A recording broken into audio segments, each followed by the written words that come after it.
Em Hebreus capítulo 6, versículo 13, 6:13, diz assim, eu vou ler já para a gente ganhar tempo, tá?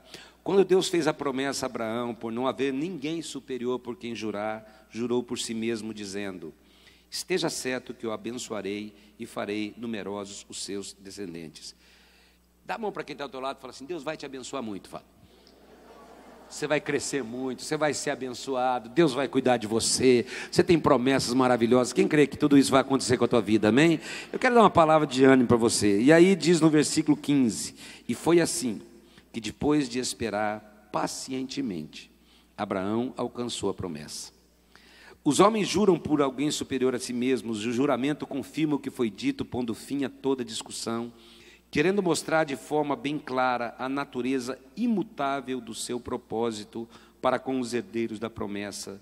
Deus o confirmou com juramento, para que, por meio de duas coisas imutáveis, nas quais é impossível que Deus minta, sejamos firmemente encorajados, nós, os que nos refugiamos nele, para tomar posse da esperança a nós proposta. Temos essa esperança como âncora da alma, firme e segura, a qual adentra o santuário interior por trás do véu, onde Jesus, que nos precedeu, entrou no nosso lugar, tornando-se sumo sacerdote para sempre, segundo a ordem de Melquisedeque.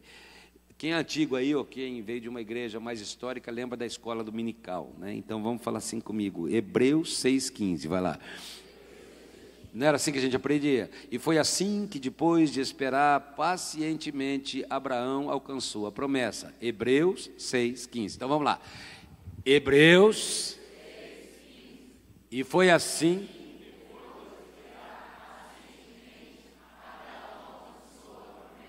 Hebreus. Segunda vez.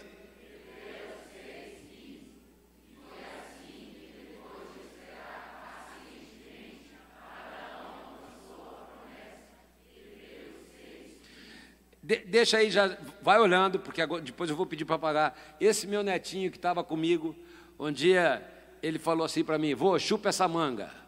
E ele falou, e foi assim que depois de esperar pacientemente, o Eliseu alcançou a promessa. Hebreus 6,15. Ele falou, tá vendo, vô? Entendeu? Então, vamos lá, agora você vai falar, tirar o nome de Abraão e colocar o seu nome. Então apaga lá e vamos ver se você sabe. Vai lá, diga, Hebreus.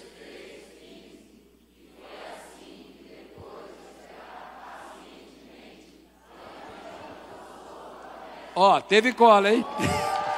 Teve cola, agora sem cola. Vamos lá, todos juntos, vai lá. E foi assim.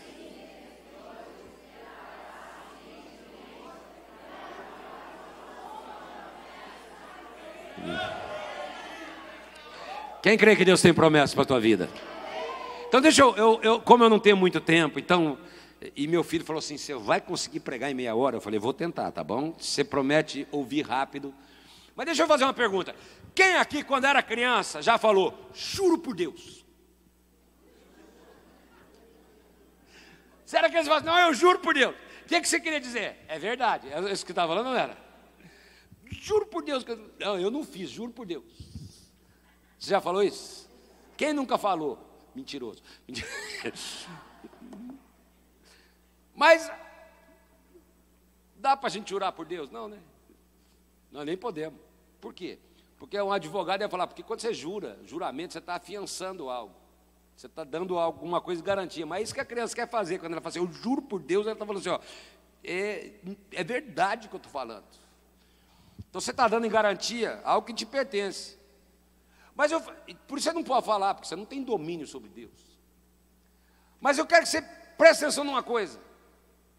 Imagina Deus olhando para você nessa manhã, e Deus falando assim, eu vou te abençoar quando você sair daqui. Eu vou cuidar da tua família, eu vou te dar uma família bendita, eu vou multiplicar a tua vida, eu vou abençoar cada um de vocês. Quem crê que Deus tem essa palavra para a tua vida? Agora Deus olhou para Abraão e falou, Abraão, eu vou te abençoar, em ti serão benditas todas as famílias da terra, eu vou te dar uma descendência, você nem tem filhos, eu vou multiplicar. Mas Abraão ainda não tinha tido uma experiência com Deus, ele precisava de uma garantia, ele precisava de uma fiança, porque ainda ele estava iniciando o seu relacionamento com Deus. E aí quando você olha nesse texto que nós lemos, lá em Hebreus capítulo 6, versículo 13, olha lá, Hebreus 6, 13, aí deixa-me engatilhar desses versículos. Quando Deus fez sua promessa a Abraão, como ele não tinha ninguém superior por quem jurar, o que Deus fez? Abraão, Deus falando para ele, Abraão, eu juro por Deus que eu vou te abençoar. Foi isso que Deus fez, não foi isso? Quando ele fez a promessa a Abraão, não tinha ninguém superior por quem jurar. Então ele disse, eu juro por Deus que eu vou fazer isso na tua vida. Eu juro por Deus, Abraão. Ele não precisava jurar, ele é Deus. Mas como ele nos ama, como ele se importa com o homem, como ele ama demais o homem, ao ponto de descer da sua glória e enviar Jesus, ele olha para o homem e fala assim, eu vou fazer de você, eu vou tocar, eu vou te abençoar. E ele diz, e eu juro por Deus que eu vou fazer isso. Agora, dá a mão para o teu irmão e fala, essa promessa é tua também, fala. Agora levanta a mão dele, fala, e essa é a nossa vitória como igreja, fala. A palavra que você tem, vai lá, não é filosofia de Maomé, de Buda, de não sei o que, de tatatá, não é livro de alguém. Você tem uma palavra de um Deus que jurou por Ele mesmo e disse, eu tenho promessas para a tua vida e eu vou te abençoar. Nós estamos debaixo da palavra de um Deus que é bom, diga comigo, Deus é bom, Deus nunca falha, Deus tem caráter. Quem crê que Deus é o mesmo ontem, hoje e vai ser eternamente, queridos? Quem crê que aquilo que Ele declarou sobre a tua vida vai acontecer? Então com a mão levantada diga, vai acontecer, eu creio. Então estenda a mão para o teu irmão. Primeira lição desse texto fala assim, o homem muda, mas Deus não muda. Sabe qual é o nosso problema, queridos? O homem muda fácil ou não muda? Quem conhece alguém que mudou depois que ficou rico? Quem conhece alguém que mudou depois que virou chefe? Quem conhece alguém que mudou depois que virou líder na igreja? Depois que virou pastor? Depois que perdeu o cargo? Alguém falou, você não vai tocar mais. As pessoas mudam ou não mudam? Sabe por quê? Porque a gente muda de acordo com as circunstâncias. Porque a gente, dependendo da situação, a gente muda ou não muda? Você muda quando é promovido e você muda quando você não recebe nada. O homem, dependendo das circunstâncias, ele muda. E sabe qual é o meu problema e o seu problema? Muitas vezes a gente acha que Deus é assim, que Deus é temperamental, que Ele muda como o homem muda. Você está duvidando? Quem aqui já falou? Deus mudou comigo, Deus já não é mais o mesmo. Você já viu gente falando isso? Parece que Deus já não é mais o mesmo com a minha vida. Sabe por que as pessoas falam isso? Porque elas acham que Deus é temperamental, que Deus reage como o homem reage, que Deus pensa como o homem pensa, que Deus muda como o homem muda. Só que se isso acontecesse, a gente estaria perdido, lascado, porque o nosso Deus é imutável, Ele não muda. Quantas pessoas você conhece, esfriam na fé, abandonam o ministério, saem da casa de Deus, não querem nem ouvir mais, porque esfriam, porque acham que Deus mudou com elas.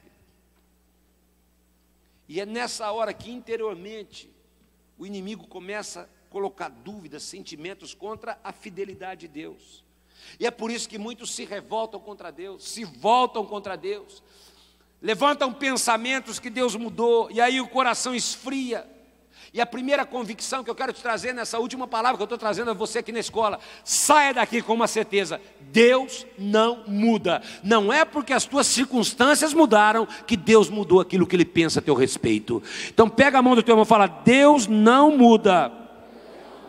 Levanta a mão dele, vai lá. Malaquias, confia em mim, está escrito lá, que eu tenho que ser rápido. Malaquias capítulo 3, versículo 6, ele diz assim, eu sou Deus e não mudo, de outra forma vocês estariam perdidos. Então vai lá, chacoalha a mão do teu irmão e fala, a sociedade mudou, os tempos mudaram, a moda muda, muita coisa mudou, mas Deus e a sua palavra continuam.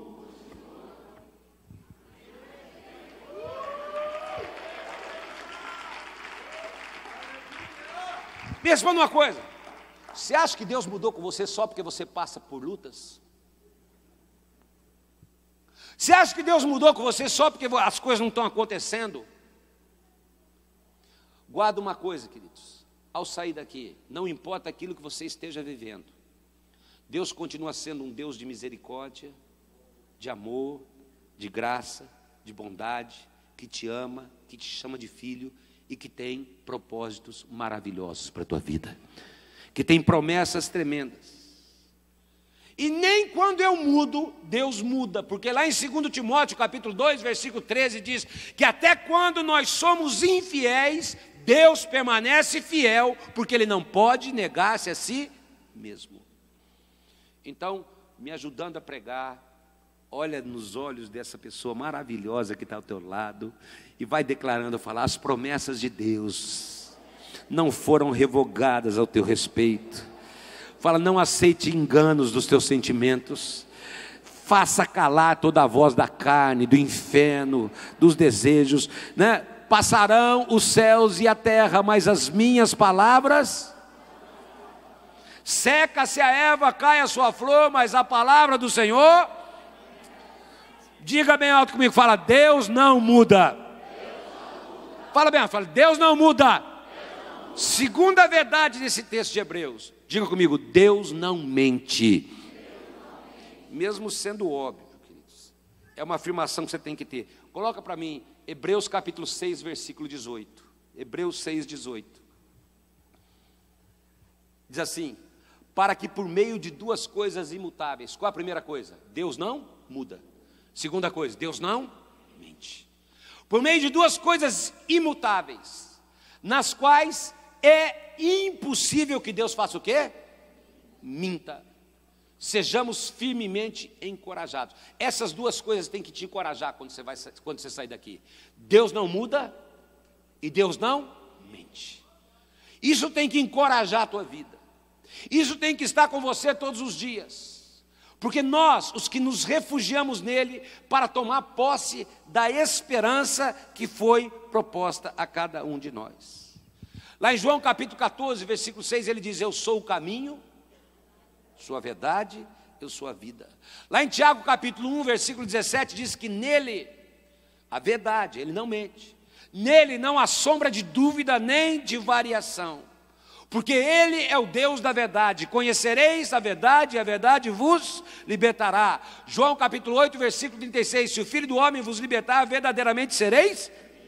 Então, a verdade espiritual da igreja, ela está baseada em dois pilares. Deus não muda e Deus não mente. Então diga bem alto, Deus não muda. Deus não mente. E é por isso, queridos, que nós não podemos viver um relacionamento de aparências com Deus. É por isso que o nosso relacionamento não pode ser de fingimento, de engano, porque Deus é o Deus da verdade. Ele é aquele que sonda os corações. Quando você entende isso, você sabe, você pode subir no mais alto céus, Ele vai estar lá, você pode descer a maior profundeza, Ele vai estar lá também, porque nada fica encoberto aos seus olhos.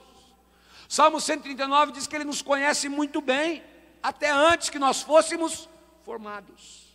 E é por isso que você precisa ser verdadeiro. É por isso que não tem relacionamento com Deus de faz de conta. É por isso que quando você vai para Deus sincero, você fala, Senhor, eu quero ser liberto. Eu nunca me esqueço de como tem gente que acha que está enganando quem. Eu lembro uma vez, né, tinha um casal brigando, porque ele estava vindo na igreja e ela queria que ele largasse o cigarro. Ele falou, larguei o cigarro. E ela falou, não largou, que eu estou sentindo o cheiro. E ele falou, larguei. Aí nós saímos, oramos pelo casal. No dia seguinte eu estava com um carro na rua. E eu passei, ele estava parado na frente de uma escola, ele estava com cigarro assim na boca. E eu buzinei. E eu fiz de propósito. Falei, e aí, irmão? Ele pegou o cigarro e engoliu.